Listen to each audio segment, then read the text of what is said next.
Coesão é o nome da nossa série. Estamos falando que a nossa vida presente não pode estar divorciada daquilo que aconteceu no passado. A gente está numa série falando também em uma citação, uma referência a esses 500 anos da Reforma Protestante.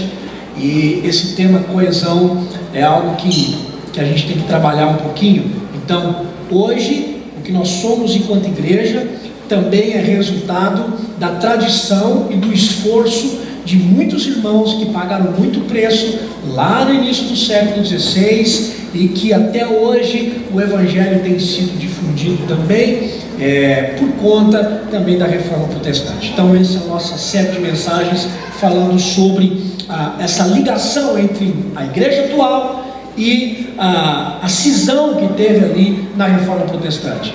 Nós falamos da primeira mensagem, essa série de mensagens, ela está falando um pouquinho sobre a base ou o slogan da Reforma Protestante, que são os 5 solas. Então, na primeira mensagem, a gente falou um pouquinho sobre sola escritura. Sola é uma palavra em latim que significa somente. Então, nós falamos somente a escritura. Depois nós falamos somente a graça, na semana passada, e hoje nós vamos falar sobre sola fide, ou somente a fé.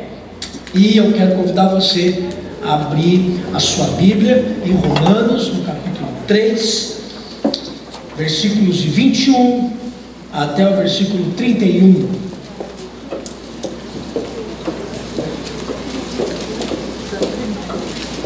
Romanos capítulo 3, versículos 21 a 31.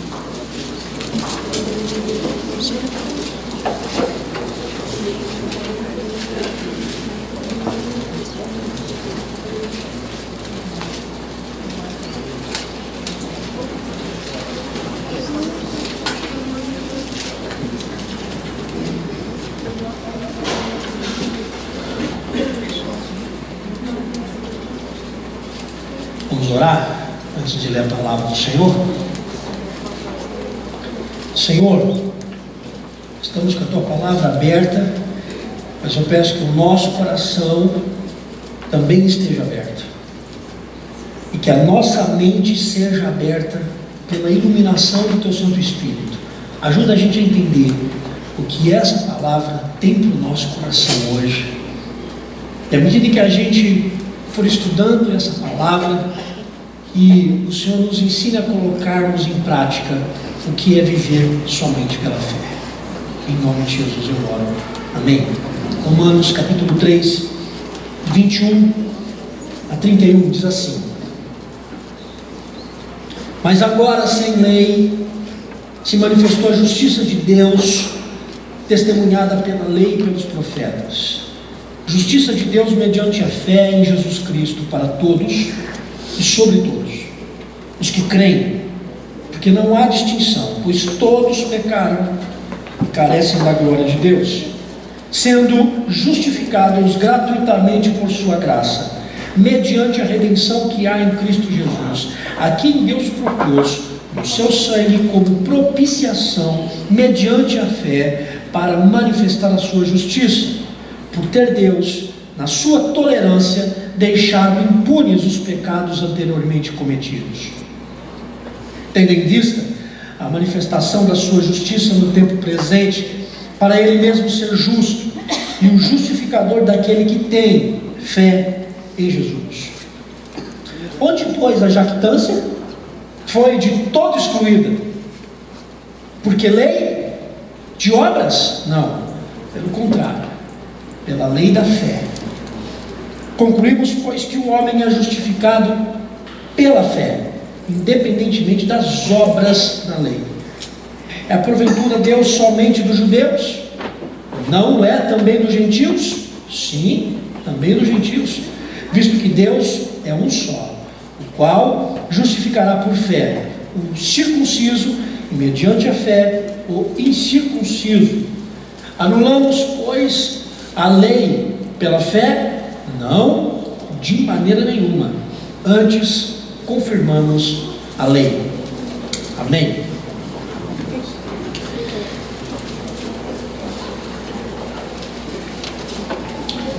A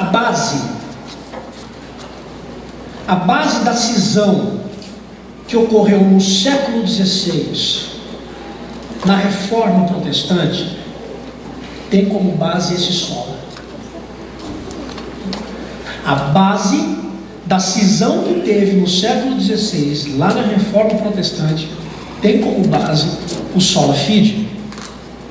E eu preciso hoje, antes da gente trabalhar o texto, contextualizá-los no momento histórico do ocorrido, para a gente poder ter um pano de fundo, para a gente poder entender não apenas teologicamente, biblicamente, mas também historicamente, tudo o que aconteceu na história da igreja no século XVI, naquele momento preciso. A cisão que ocorreu no século XVI teve duas causas, e quando eu falo cisão, foi o rompimento com a igreja, que na época, depois com a divisão, ficou a igreja católica apostólica romana, e depois teve a cisão. Então os reformadores acabaram que eles não queriam fundar uma nova igreja, eles não queriam fundar uma nova religião, mas a cisão acabou acontecendo por conta de questões doutrinárias e teológicas e bíblicas. E a base dessa cisão é o tema de hoje, o sola fide. Deixa eu tentar explicar um pouquinho essa cisão que aconteceu. A cisão teve duas causas, uma formal e uma outra material.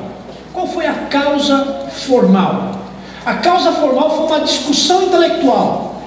Então, aqueles homens líderes, eles tiveram uma discussão intelectual, porque eles queriam saber o que teria a autoridade final que iria reger a consciência cristã. Ora, o que rege a consciência cristã? Bom, são as nossas experiências? Não, porque as experiências que eu tenho com Deus, elas não podem servir de regra para você. É a igreja? Também não. É a figura sacerdotal, o pastor? Também não. O que rege a consciência cristã é a Escritura, é a palavra. Essa foi a causa formal.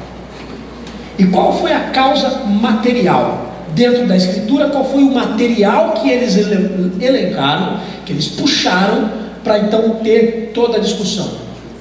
O tema da justificação pela fé, ou a doutrina da justificação pela fé. A confissão de fé de Westminster, ela vai definir a justificação como a obra única de Deus em perdoar os pecados, perdoar todos os nossos pecados e nos considerar.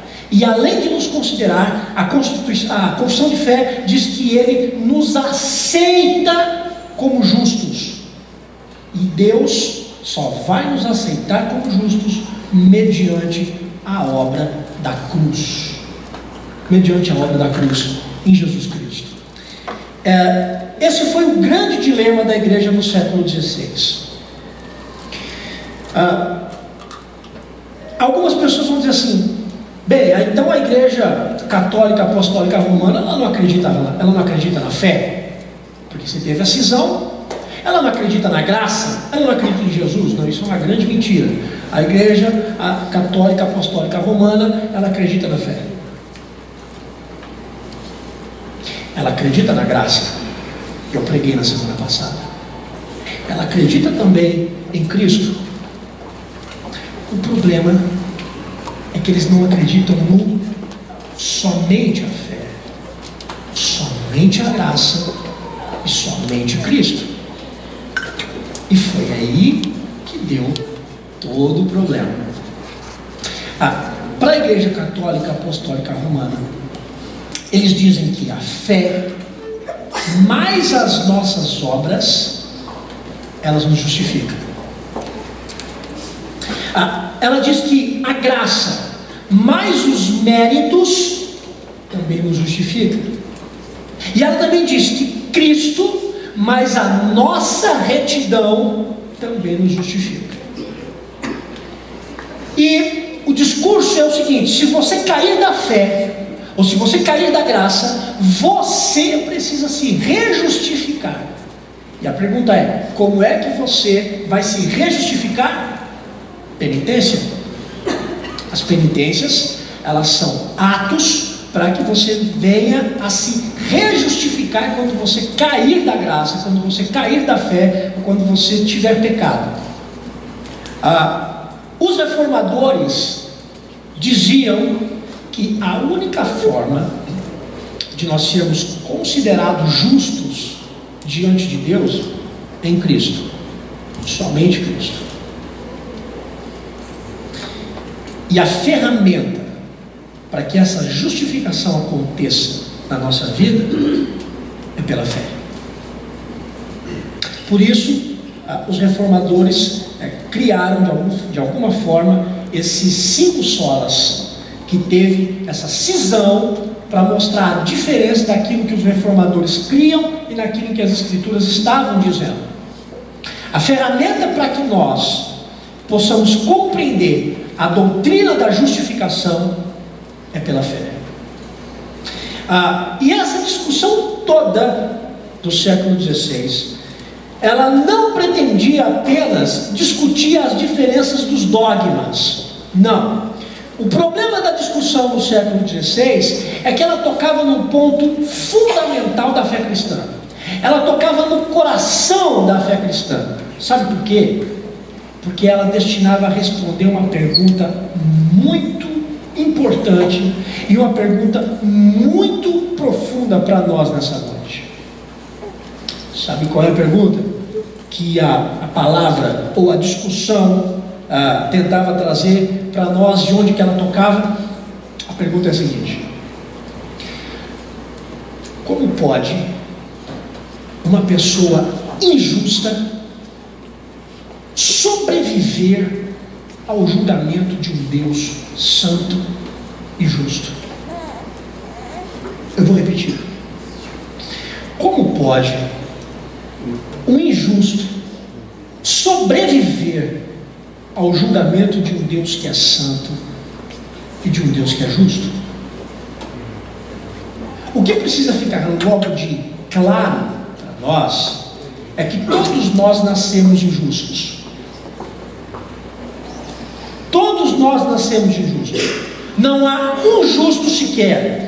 Nós nascemos em pecado, nós herdamos de Adão e de Eva o resultado da desobediência e da decisão de ambos, e por conta disso nós não temos como mais, nenhum homem, nenhuma pessoa da humanidade pode bater no peito, olhar para Deus e dizer assim: Deus, eu sou justo, eu me declaro justo, eu pago a minha conta diante de você, Deus. O capítulo 3 de Romanos começa dizendo para a gente exatamente isso que eu estou falando para você. Dos versículos 1, eu vou pincelar aqui até a gente chegar no versículo 21, que foi o texto que eu li. Dos versículos 1 até o versículo 8, a base da discussão aqui é Paulo dizendo assim: e aí, então, existe alguma vantagem em a gente ser judeu? Tem alguma vantagem? Aí Paulo fala assim: bom, tem pelo menos, só tem uma. A única vantagem da gente ser judeu é que os oráculos de Deus, eles foram revelados a nós. E você sabe qual é o problema ainda? Paulo continua dizendo: é que ainda que os oráculos de Deus fossem e tivessem sido revelados aos judeus, muitos não receberam e muitos rejeitaram. Moral da história: os judeus são tão iguais quanto os gentios, são pecadores iguais. Então Paulo está dizendo aqui para os irmãos em Roma: olha, não adianta você bater no peito e dizer eu sou judeu, isso não vai salvar você. Dos versículos 9 até o versículo 18, e agora ele começa a apertar um pouquinho mais a discussão, Paulo vai citando vários textos do Antigo Testamento. E nesse trecho, ele afirma que toda a humanidade é pecadora. Toda a humanidade está debaixo do pecado. E o negócio é tão trágico, gente. O assunto é tão trágico que o texto diz que ninguém entende a sua condição. E sabe o que é mais trágico ainda? É que esse texto é tão atual. Eu tenho a impressão de que as pessoas hoje, elas não têm noção da tragédia que o pecado promoveu na sua vida, na sua história. Eu tenho às vezes a impressão de que as pessoas não entendem a sua real e deplorável condição diante de Deus. Porque a gente está tão acostumado com os bens dessa terra, em se promover no sentido horizontal das relações, que a relação vertical, a gente não dá mínima para isso. Eu preciso ser aprovado diante das pessoas, ser aprovado diante de Deus, manter uma relação com Deus. Esse negócio, deixa para lá. E sabe qual é o pior? O pior não é que as pessoas não entendem a sua deplorável condição. O pior é que elas não querem entender. E por não quererem compreender a sua real situação, elas não procuram Deus. Você vai conversar com algumas pessoas hoje, é muito interessante. E no trabalho, em qualquer lugar, você vai conversar com algumas pessoas que não são cristãs. E você diz assim: poxa, vou trocar uma ideia bacana aqui com alguém, né? E você pergunta para ela assim: qual é o dilema da humanidade? Qual você acha que é o dilema da humanidade? Bom, alguns vão dizer assim: é o sofrimento. Como é que a gente lida com o sofrimento? Se você está aqui pela primeira vez, você depois, fazendo aqui um merchan, você pode entrar no canal da Igreja Presbiteriana do Guará, e lá tem uma série que eu preguei, Por que Sofremos? Uma série de 4 mensagens, aí você entra lá e dá uma olhadinha, e eu espero que Deus fale com você nesse sentido. Mas, por quê? Por que a gente sofre? Qual é o dilema da humanidade? Aí você começa a conversar com essas pessoas, sabe qual vai ser a linha de condução da discussão? A linha da discussão vai ser a seguinte: bom, o problema da humanidade é filosófico. O problema da humanidade é filosófico. A gente tem que saber quem a gente é, para onde a gente vai, como é que vai ser, como é que a gente lida. E quando você fala, não, o problema não é filosófico, e você diz, o problema da humanidade é religioso, ele diz, lá vem você querer falar para mim de Jesus. Sabe qual é o problema? É que as pessoas não querem assumir que o grande problema da humanidade não é filosófico, é religioso. E quando eu estou falando de religioso, eu não estou falando de diversas religiões. Quando eu falo de religioso, eu estou falando estritamente da relação da humanidade com Deus. Porque Deus colocou no coração do homem a transcendência. Deus colocou no coração do homem o desejo por buscar aquilo que seja maior do que ele.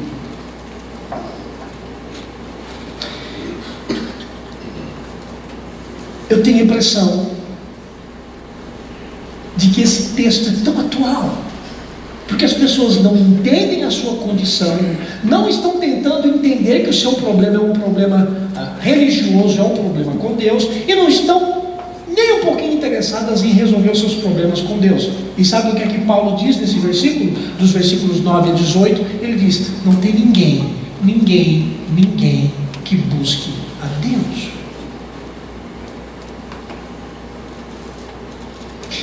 Por que você está aqui hoje? Pastor, eu me arrumei, botei a minha roupa de ver Deus, porque eu vou até Deus.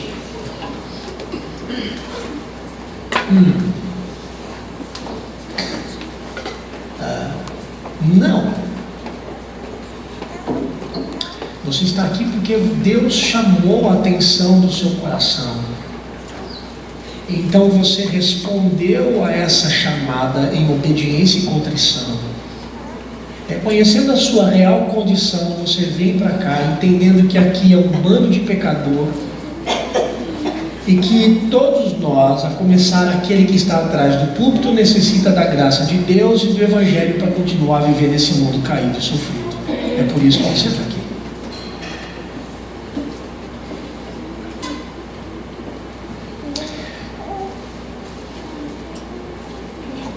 Não há ninguém que busque a Deus. Ele nos busca. Ele nos busca. E quando nós chegamos dos versículos 19 até o versículo 20, Paulo dá um tapa nos judeus na época, quando ele diz assim: olha, a lei, ele usa literalmente essa expressão, ele diz: a lei cala a boca de vocês. Forte, né? A lei cala a boca de vocês. Sabe por quê? Porque vocês batem no peito dizendo que vocês são judeus, de que vocês são os crentes da geral, que vocês entendem do negócio, que vocês entendem do que é espiritual. Mas se vocês olharem para a lei, sabe o que é que a lei vai dizer para vocês e de vocês? A lei vai dizer para vocês que vocês são culpados. E sabe por que a lei vai dizer para vocês que vocês são culpados? Pensa nos 10 mandamentos. Pensa na lei como um todo. Se você cair em um ponto, você cai na lei toda.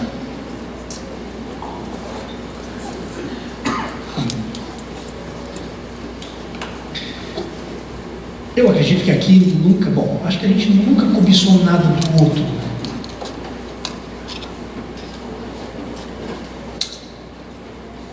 Posso parar por aqui? Nem preciso continuar, né? Comecei de trás para frente.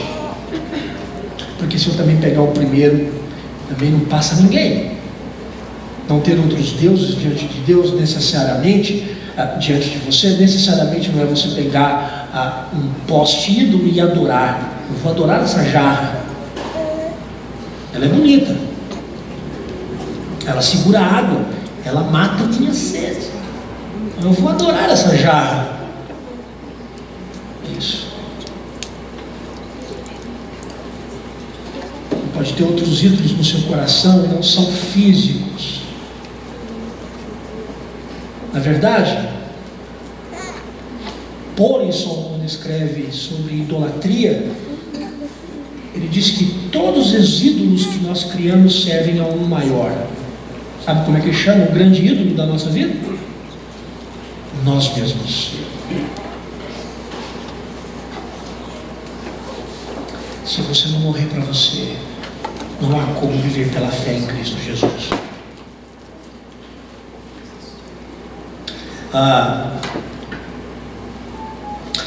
Então Paulo está dizendo que a lei calava a boca dos judeus, cala a minha e cala a sua, e coloca a gente no nosso devido lugar, porque ela vai revelar para nós que nós somos injustos.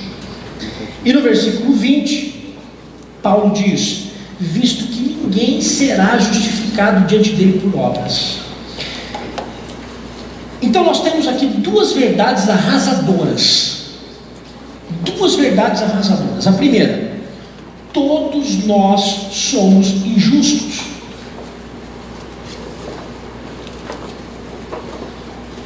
Todos nós somos injustos. Não tem um aqui nesta igreja que seja justo por si só, nem por obras. Ninguém aqui é justo.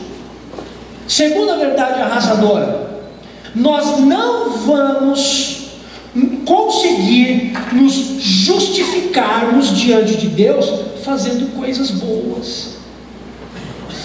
Ou seja, por conta da nossa depravação, que é total, exige-se uma justiça que seja fora de nós. Não adianta você querer se justificar diante de Deus fazendo coisinhas boas. Eu vou ajudar uma velhinha a ajudar a rua, a atravessar a rua. eu vou dar uma oferta para um irmão da igreja necessitado, e por dar essa oferta, Deus vai me receber como justo.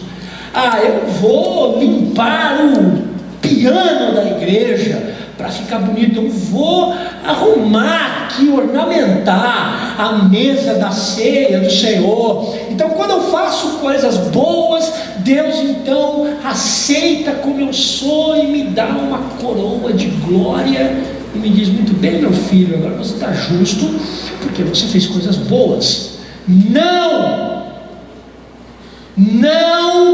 1000 vezes não. Nós não somos justificados por fazermos coisinhas boas em nome de Jesus. Exige-se uma justiça que seja fora de nós. Toda justiça que provém de nós não é suficiente para pagar a conta. Toda justiça que vem de nós não paga a nossa dívida diante de Deus. E aí eu preciso fazer uma pergunta: o que é que vai ser da gente? O que é que vai acontecer com a gente quando o Senhor Jesus voltar? O que é que vai ser de você quando Jesus voltar?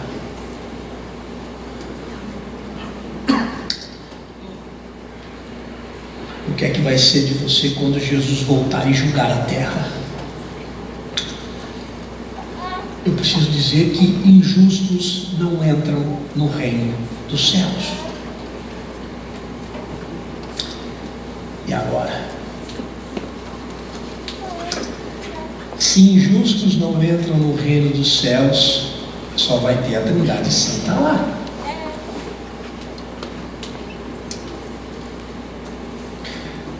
A pergunta, tese da sola fide, ainda bate no nosso peito agora.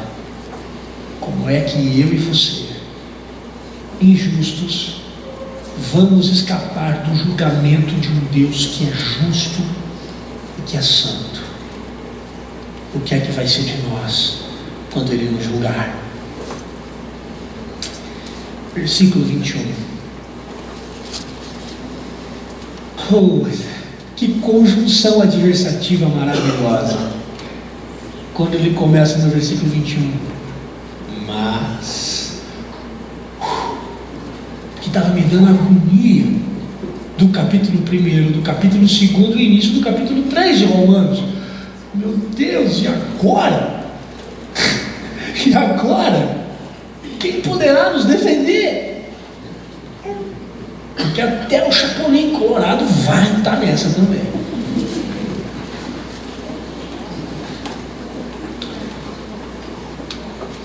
O versículo 21 começa: mas, ou seja, essa conjunção adversativa, ela vem para trazer um contraponto do que está sendo dito antes. Então agora o Paulo começa a mostrar para nós a ação de Deus nesse quadro devastador que a humanidade tem vivido, e desse diagnóstico que o apóstolo Paulo fez, iniciando no capítulo 1, no capítulo 2 e início do capítulo 3. Agora ele está começando a dizer: vocês entenderam a lama que nós estamos? Percebeu? Pois é, mas agora, se fosse um pentecostal, eu não ia nem conseguir pregar mais. Só do mais o que já dá glória a Deus. Esse o mais pentecostal aqui é esse aqui. Mas agora, sem lei, se manifestou a justiça de Deus. Opa, a situação muda, porque a lei não nos justifica. E além dela não nos justificar, nós não precisamos de cumprir regras para sermos justificados. Opa, esse é um conceito novo. Paulo está trazendo algo novo, mais ou menos. Ele não está trazendo algo novo, porque a lei, versículo 21, Sem lei se manifestou a justiça de Deus, testemunhada pela lei e pelos profetas. Os próprios profetas falaram, não é algo novo. Perceba quão incrustado a gente está nessa questão religiosa e a gente não percebe o movimento de Deus no meio desses vácuos. A gente não percebe. E Paulo está querendo explicar exatamente isso. Olha, para justificar agora, não tem lei. Não tem regra que vai agora como uma lei. Não tem uma lei que vai dizer para você, faça isso e você será justificado. Faça assim e você será justificado. Não. O que nos justifica e nos faz ser aceitos por Deus é essa justiça de Deus revelada nos versículos 22 até o versículo 26. Justiça de Deus mediante a fé em Cristo Jesus. É isso que vai nos justificar. Entenda, quando eu digo justificar, é Deus nos aceitar como pecadores e perdoar os nossos pecados. A justiça é Jesus, e nós somos justificados não é pela lei, mas é pela obra de Cristo na cruz do Calvário. Então a primeira coisa que a gente tem que entender sobre o sola fide é que o sola fide é viver pela fé. Agora aqui a gente tem que caminhar devagar. O que é viver pela fé? Porque quando a gente pensa em fé, a gente pensa na gente desejando algo e Deus nos dando aquilo que a gente quer. Eu preciso desse emprego, a cadeira está vazia e em nome de Jesus, pela fé eu tomo posse da cadeira, que ela é minha. Aí Deus diz assim, é? É sua? Eu tinha dado para outro. Mas não é fé? Eu tomo posse daquilo que eu não vejo.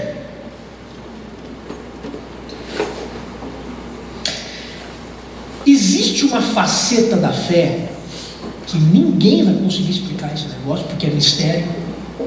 Existe uma faceta da fé que é onde Deus nos move e Deus age no mundo de forma que aquilo que nós oramos é a vontade de Deus. Existe momentos em que Deus nos conduz até mesmo a orar segundo a vontade dele. Olha, até a nossa oração precisa do gemido inexprimível do Senhor. A gente chega diante de Deus e diz assim, Senhor, porque eu quero esse emprego. Aí o Espírito Santo vai com um gemido inexprimível, Senhor, ele não entendeu, estou aqui gemendo por ele, não é isso que ele precisa. Aí o Senhor, ok. Aí você fica brigando lá, mas Senhor, eu quero um emprego. O Espírito Santo gemendo inexprimível, gemendo com a alma, não, Senhor, não é isso que ele precisa. E a gente bate o pé. Aí tem horas que Deus vem, intervém, e aí o Espírito Santo trata o nosso coração, até que a gente ora junto com Deus, como diz a tese maravilhosa de James Houston. Nós temos que orar para Deus, nós temos que orar com Deus. Uma diferença muito grande. Mas existe sim essa faceta da fé, que Deus move o nosso coração, e move as circunstâncias, e a gente acaba orando à vontade dele. Mas viver pela fé, aquilo que eu estou falando hoje para você no Sola Fide, não é isso. Desculpa se eu estou te frustrando, mas não é isso. Fé aqui é você acreditar de fato, mesmo, que você não tem condições nenhuma de chegar até Deus, mas que alguém colocou você lá naquele lugar e disse assim, esse é justo. Imagina, você vai lá fazer uma visita, uma visita difícil nos dias de hoje, mas você vai lá fazer uma visita no Congresso Nacional, você quer lá tirar umas fotos, mas ninguém te conhece, você é peixe pequeno, né? Você é um crente, normal, ninguém te conhece, uma coisa. E aí você está lá visitando, de repente alguém pega na sua mão, de terno, foninho. Meu Deus, não fiz nada. Não fiz nada, não roubei ninguém, não sou corrupto, sou de Jesus.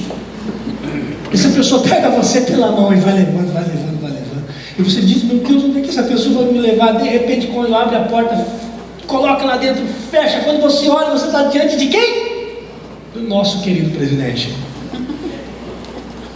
Bom, eu não sei se você vai ficar tão feliz, eu não sei se você vai ficar, eu não sei, realmente eu não sei qual vai ser a sua reação, mas você por si só, você não vai dar conta de chegar lá, diante do nosso excelentíssimo presidente, o qual nós temos que orar por ele, porque é isso que as escrituras dizem.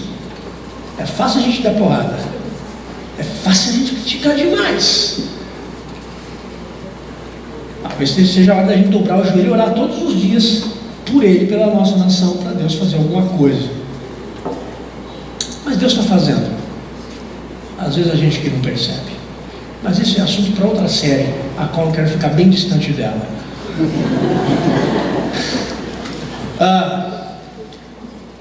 Você por si só não teria condições de entrar nessa sala, mas alguém pegou você pela mão e levou você até lá, e colocou você lá dentro. Fé e a justificação é isso. É você saber que você não tem condições de chegar até Deus, mas alguém pegou você pela mão e colocou você diante do trono de Deus, bateu no peito e disse assim: está vendo isso aqui? Eu paguei a conta dele, é justo, a conta está aqui, na palma da minha mão, os pregos, eu justifiquei ele. Aleluia. E aí entra a segunda tese do Sola Fide. Não basta apenas, não é apenas viver pela fé, mas é viver pela fé em Cristo Jesus. Pela fé em Cristo Jesus. Jesus nos colocou nesse lugar. Jesus nos colocou nesse lugar de justos. E sabe o que nós éramos? Culpados.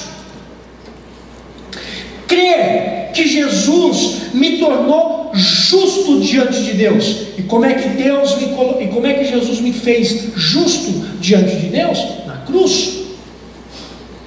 Os versículos 24, versículos 25, diz que crer no sangue de Jesus, vertido na cruz do Calvário, recebidos por nós pela fé, nos faz justos diante de Deus.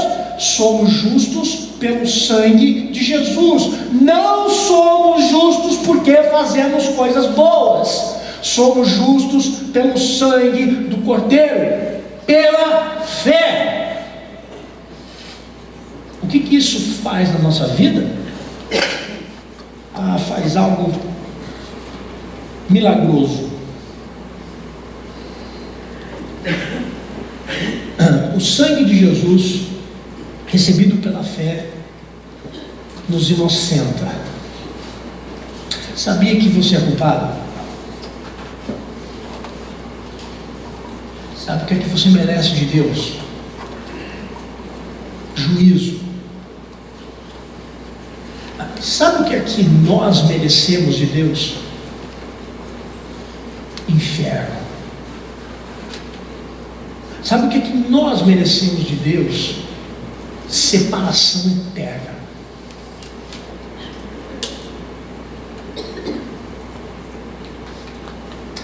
E tem muita gente que está aqui ainda e não está dando a mínima para o que está acontecendo agora.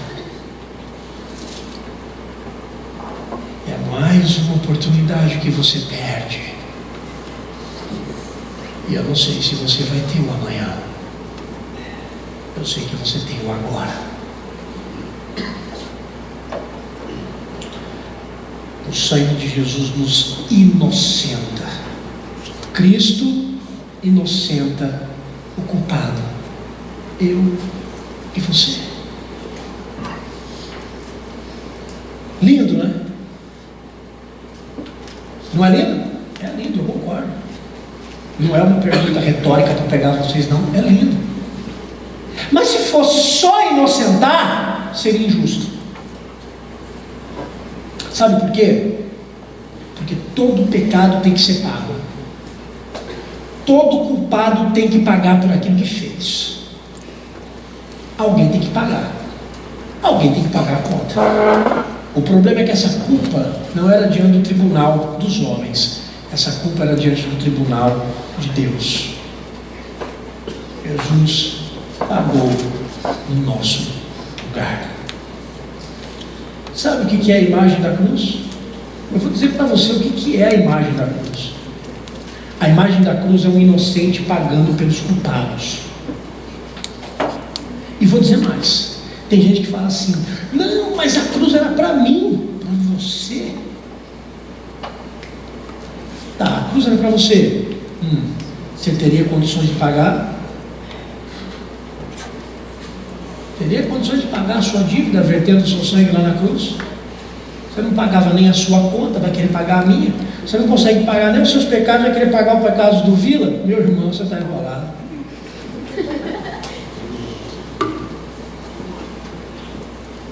Só o justo poderia fazer isso. Só o ungido de Deus, e que não sou eu. O ungido só tem um. O Filho de Deus.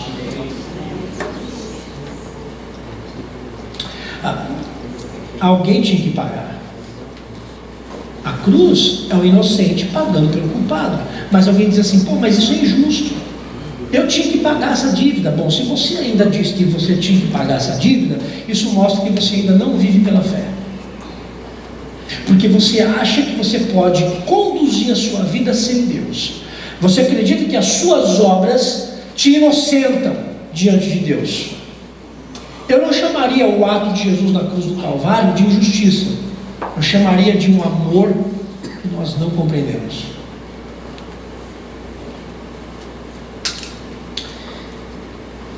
Todo pecado foi perdoado.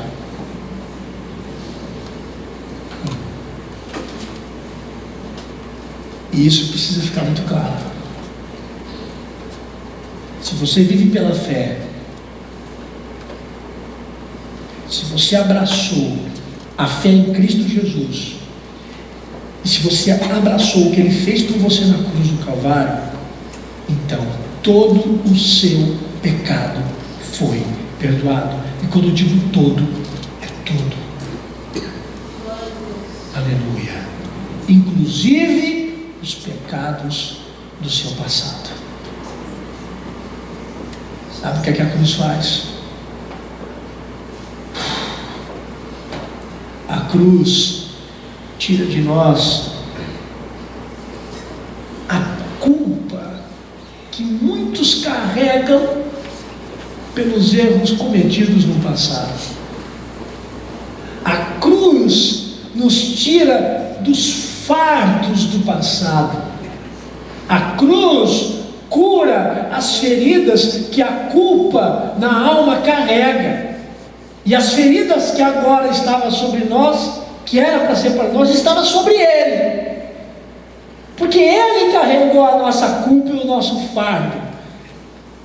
Uma vez que você entendeu hoje que somente a fé em Cristo Jesus te inocenta diante de Deus, e que você confessa diante de Deus: eu sou culpado. Não tem na liturgia um momento que a gente faz para confessar pecado? Pois é, a gente faz tanto instantâneo. Só abrir que perdoa os pecados, em nome de Jesus, amém.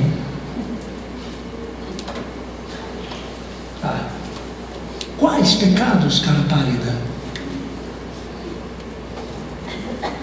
Genérico não vale. Porque não foi genérico na cruz, foi pessoal. Jesus pagou pelo seu pecado, esse que você guarda, que só você sabe. Que ninguém aqui sabe, que você não disse para ninguém.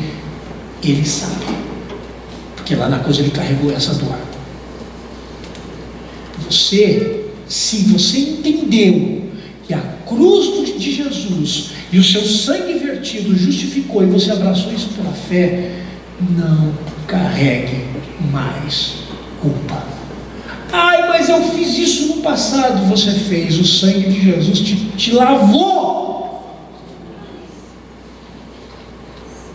Se você entendeu isso e você se diz: eu sou culpado, Deus, eu sou culpado. Agora, em Cristo Jesus, você tem um advogado.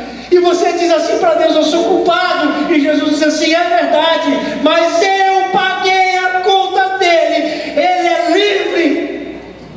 Isso é evangelho. Evangelho não é vir à igreja.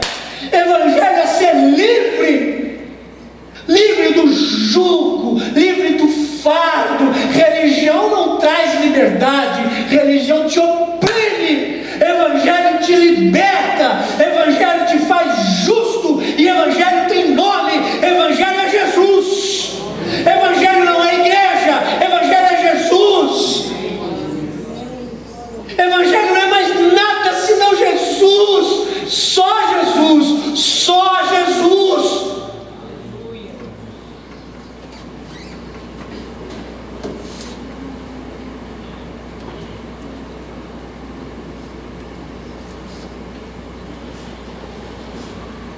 Eu errei demais no passado, pastor. Eu feri muita gente. Eu feri o meu corpo. Eu feri a minha alma, a minha psique. Eu tomei decisões que eu tenho vergonha de dizer que eu tomei. Eu acredito. Já disse isso para Deus. Não adianta você dizer para um terapeuta. Não adianta você dizer para um pastor, um gabinete pastoral.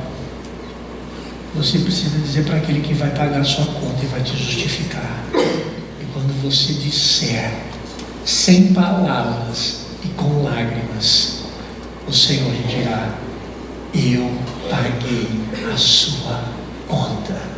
Você agora é inocente, porque eu carreguei na cruz o seu pecado e a sua culpa.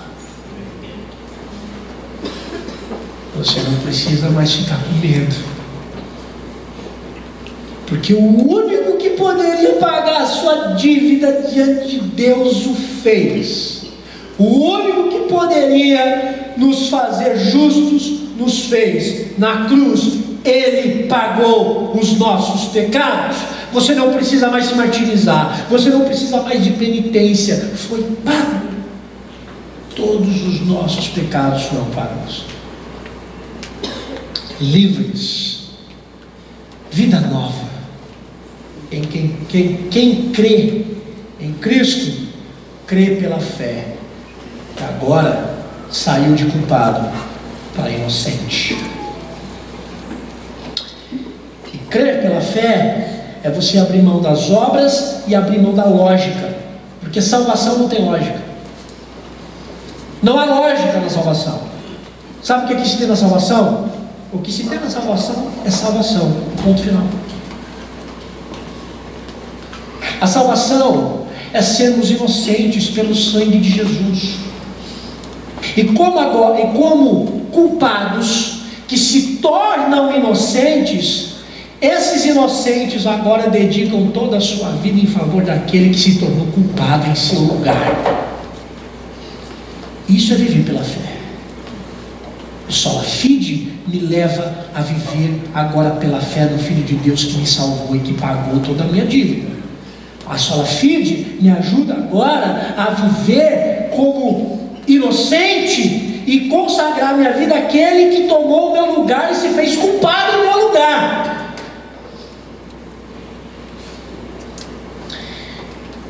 E quando Deus vier para julgar a terra, Ele vai olhar nos seus olhos, vai olhar nos meus olhos. E sabe a primeira coisa que Ele vai ver? Culpado.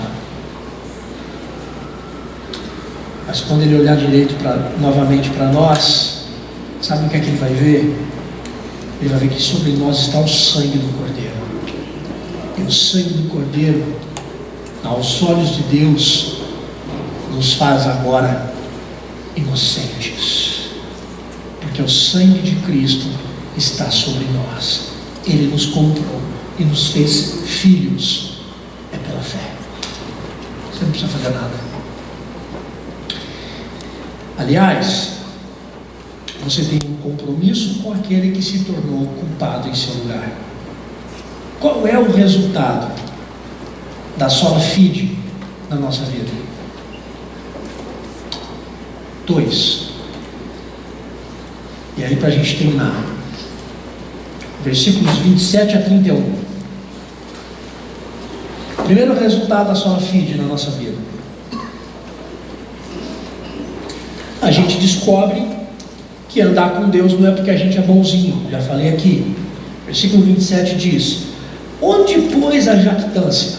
Cadê a jactância? Tem gente que acha que anda com Deus hoje porque viu. Porque tem gente que diz assim: não, Deus me escolheu porque Ele viu lá no futuro que um dia eu iria recebê-lo.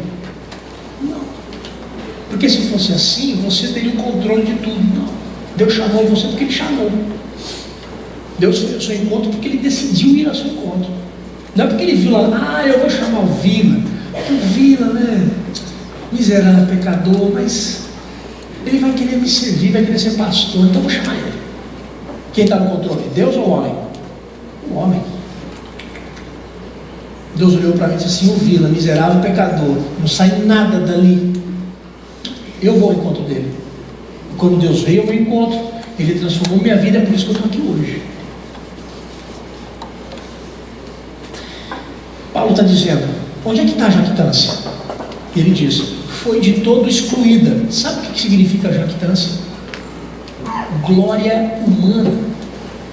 Paulo está dizendo assim: e aí? Cadê a glória humana? Cadê a glória humana? Não tem. Se estamos andando com Deus, é puramente pela graça, é pela fé na obra de Cristo, que é suficiente para nos tornar de culpados a inocentes. Não há glória humana. Deus não achou que a gente era bonzinho e por isso veio ao nosso encontro. Não. Não tem glória humana. Não tem jactância. Segunda lição é que a sola fide, a gente promove uma fé que não é seletiva. A gente promove uma fé que não é seletiva. Olha o versículo 29.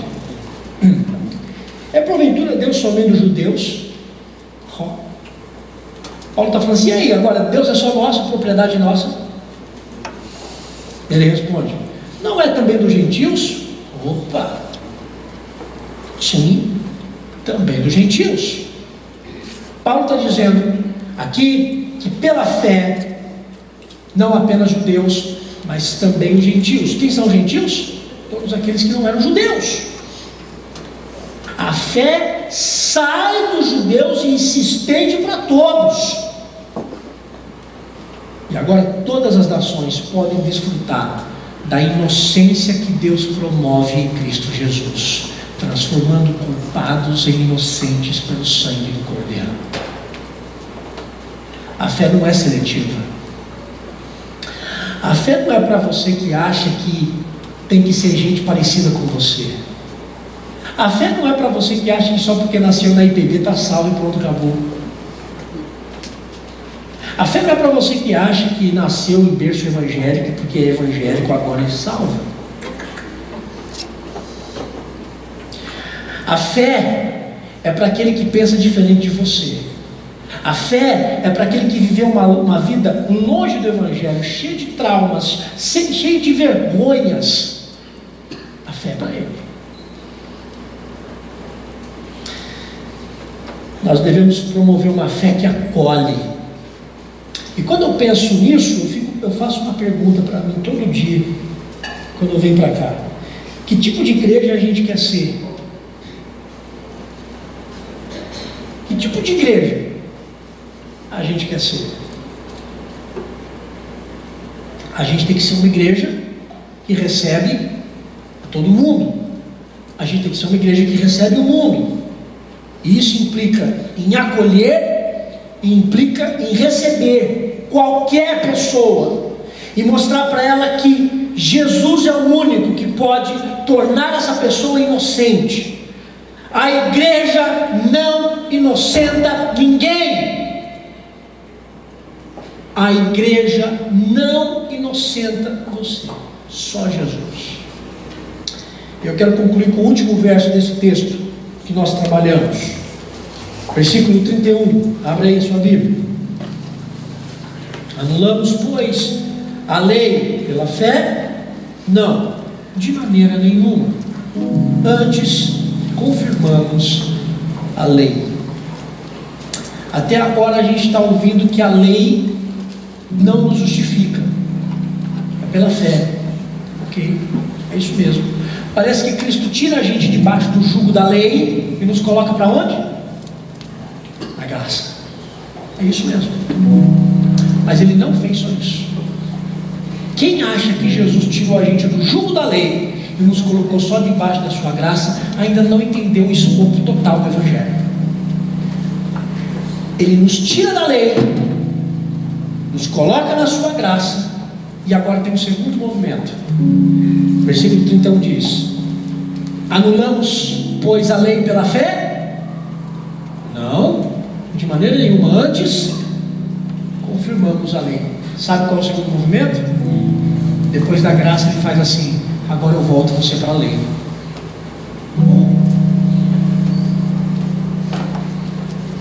A fé não anula a lei? Não. Ele nos empurra para a lei novamente, uma vez que a gente entende a graça. Sabe por quê? Porque a lei nos santifica. A lei nos santifica. E sabe por quê? Porque quando a gente olha para a lei, a gente diz assim: eu não dou conta.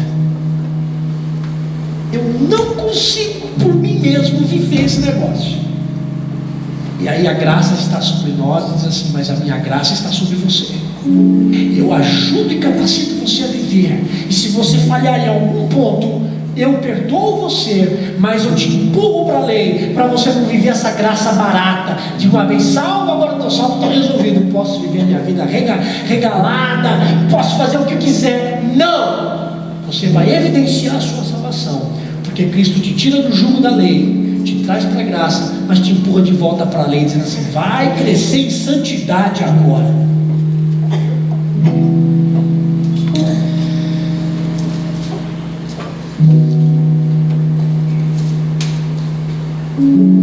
Que diremos, pois?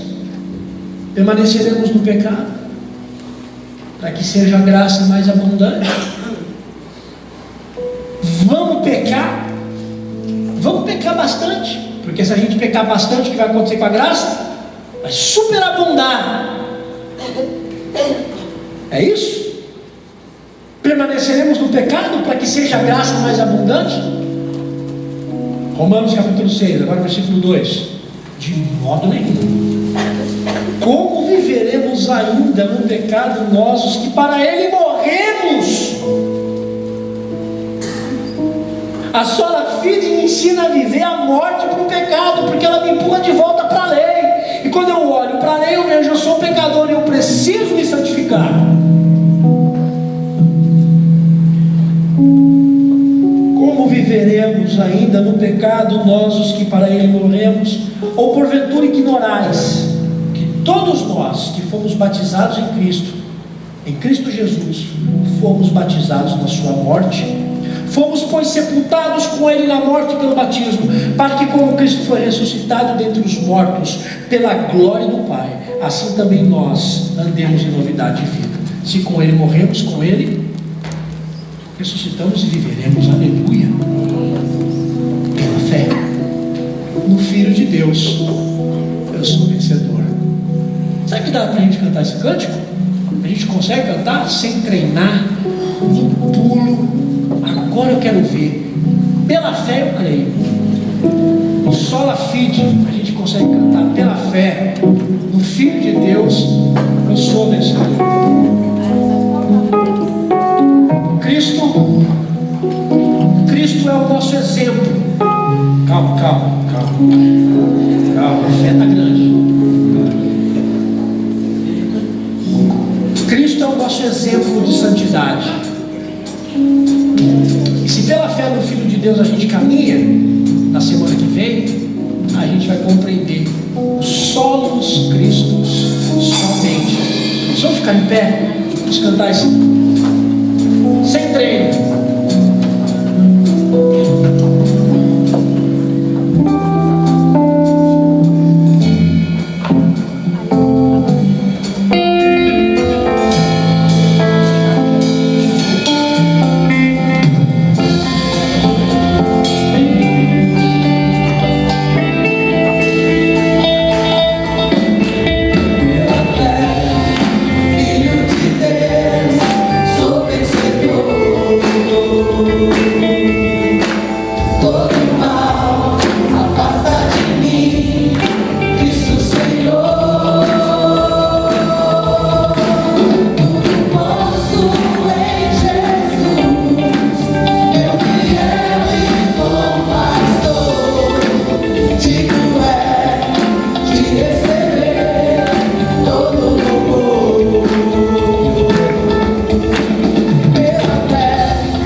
Senhor, que pela fé saímos daqui inocentes pelo sangue do Cordeiro.